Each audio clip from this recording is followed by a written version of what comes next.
L'argent est un fardeau, pourtant tout le monde veut le porter. À sa quête perpétuelle, l'homo sapiens, c'est-à-dire l'humain. Quand on a l'argent, on le dépense, mais quand on n'est là pas pour l'avoir, on se dépense.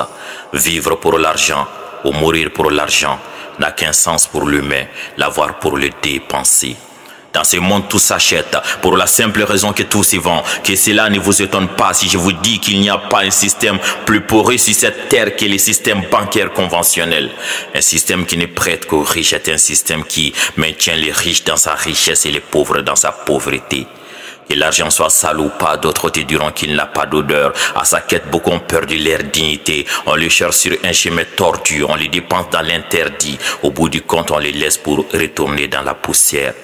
Vendre son âme au diable pour avoir de l'argent est une réalité. Vendre son corps aux hommes pour avoir de l'argent est aussi une réalité. La seule chose qui compte, c'est l'argent que l'on compte. Face à l'argent, nous sommes tous des victimes, mais aussi des coupables.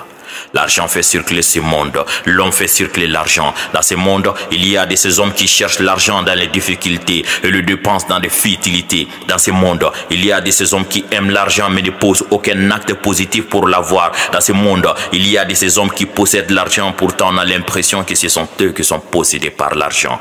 Ils incarnent l'avarice. En vérité, ces individus sont maudits par l'argent. L'argent est comme une marée qui va et qui revient. La seule chose qui compte et qui reste, c'est la famille et les vrais amis. Au sommet de la richesse, il n'y a que l'inquiétude, la peur d'être dérobé ou assassiné pour ceux que nous possédons. Au sommet de la richesse, il y a aussi cette nuance entre le vrai et le faux. Ces ennemis loups sous la peau des brebis, ces dents blanches pour ta très sale de l'intérieur, ces regards insoupçonnés qui ne sont là que pour constater votre échec les jours où il se présentera.